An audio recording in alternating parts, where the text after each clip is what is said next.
আমি আপনাদের সামনে স্পষ্ট বলি, আমার বক্তব্যের কিছু ভাষা করা হয়ে যেত, যুবক ছিলাম তো তখন। এই ভাষার কারণে হয়তো ওলামায়ে কেরাম আমার কথা একটু কষ্ট পেয়েছেন।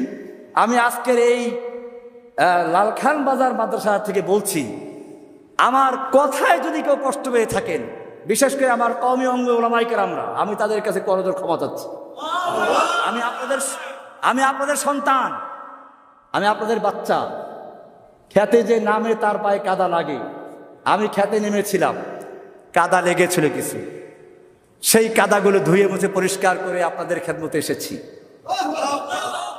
ইনশাআল্লাহ বাকি জীবনটুকু যেন ওলামায়ে দেওবন্দ, ওলামায়ে হক্কানি, ওলামায়ে রব্বানি তাদের সাথে থেকে ইসলামের বিজয় দেখে যেতে পারি, সেই জন্য আপনাকে দোয়া কামনা করছি।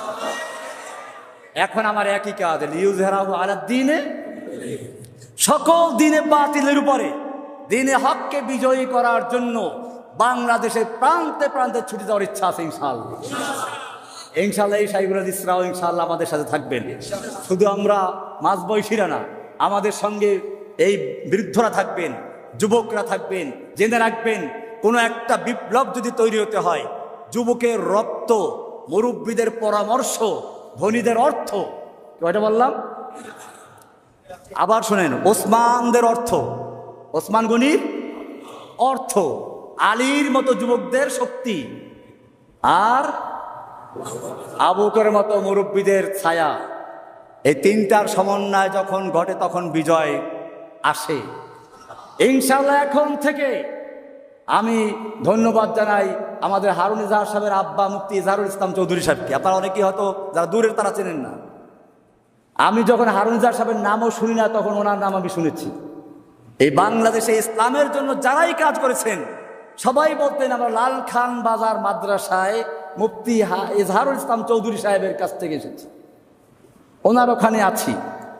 সুতরাং আমার মনে হচ্ছে আজকের এখান থেকে যেভাবে আমি দেখতেছি যুবকদের ভাইদের দেখতে পাচ্ছি, আমি আশাবাদী যেই জাগরণের স্বপ্ন দেখেছিলাম 2013 সালে, যে ওদের গণজাগরণ মঞ্চের জবাব দেওয়ার জন্য ঝাড়ু দিয়ে পিটালে চলবে না, অন্ধকার দূর করতে হলে আলোর মশাল জ্বালাতে হবে। সেজন্য গণজাগরণ মঞ্চের অন্ধকার দূর করার জন্য তাওহীদের আলোর মশাল নিয়ে ময়দানে নেমেছিলাম। আজকে আমি লালখান বাজারে দেখতে পাচ্ছি সেই মশাল জ্বলতে জ্বলতে ওদের কলিজায় আগুন লাগিয়ে দিয়েছে।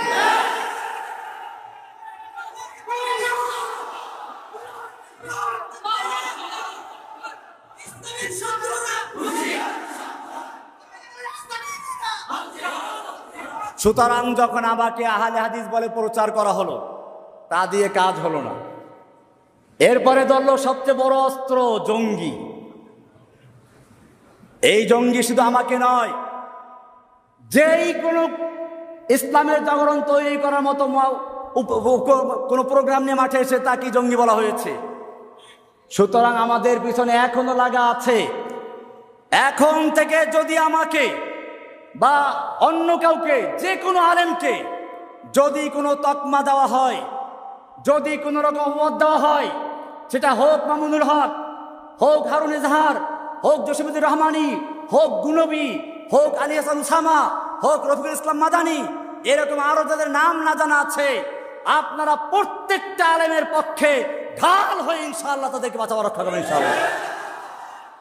আপনারা সেই ঢাল, আপনারা সেই যুবক যারা রাসূল সাল্লাল্লাহু আলাইহি সাল্লামকে উহুদের ময়দানে তিনি একা হয়ে পড়েছেন, তীর তরবারির আঘাত আসছে, সাহাবায়ে কেরাম নিজেদের বুকটাকে ঢাল স্বরূপ পেতে দিয়েছেন।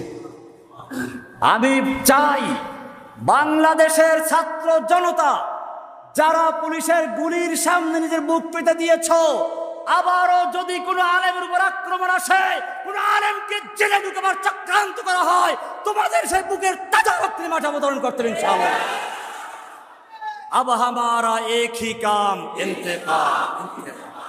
ভাইরা আমার, এই ময়দানে যদি অবতরণ হন, জেনে রাখবেন তারা মরে না, তারা মরে না। ওই জন্য বলছিলাম, কতলে হুসাইন দর হकीकत মরগে यजीद है, ইসলাম জিন্দা होता है हर करबला की बात। সুতরাং কোনো বাতিলের রক্তচক্ষুকে ভয় না পেয়ে আমাকে দুইবার ক্রস ফায়ার দেওয়ার জন্য নেওয়া হয়েছে। আমি জেলখানার কোনো ইতিহাস বলতে চাচ্ছি না, ওটা আমার মধ্যে আল্লাহর মধ্যে থাকবে। কিন্তু আমার সবচেয়ে বাধা লেগেছিল, আপনাদের শোনা দরকার এটা।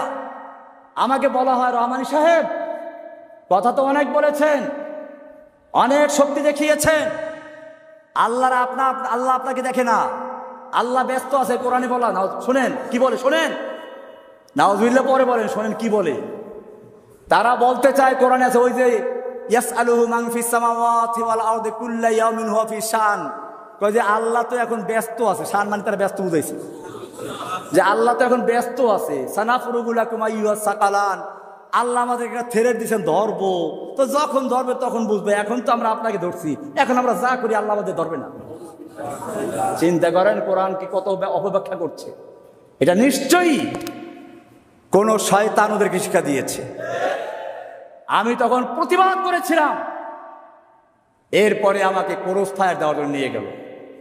আমি আপনাদেরকে বলছি, আমাকে যখন ক্রস ফায়ার দেওয়ার জন্য নিয়ে যাওয়ার হোক, চোখ বাঁধা, হাতে হ্যান্ডকাপ লাগানো, আমার মনে হচ্ছিল আমি এই এখনই, পাখি যেমন উড়াল দেওয়ার আগে হালকা হয়ে যায়, বিমান যেমন আকাশে উড়ার আগে হালকা হয়ে যায়, এখনই উড়বে, ঠিক তেমনি ভাবে আমি আল্লাহর কাছে এক্ষুনি চলে যাব। যাওয়ার জন্য উদ্গ্রীব ছিলাম, কেন পারে না গুলি, দেরি সহ্য হচ্ছে না, এমন একটা আশা নিয়ে অপেক্ষা করছিলাম।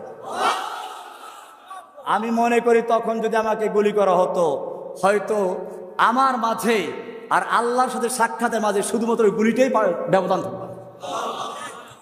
কাজে ভয় পাওয়ার কোনো কারণ নেই, ভয় পাওয়ার কারণ নেই।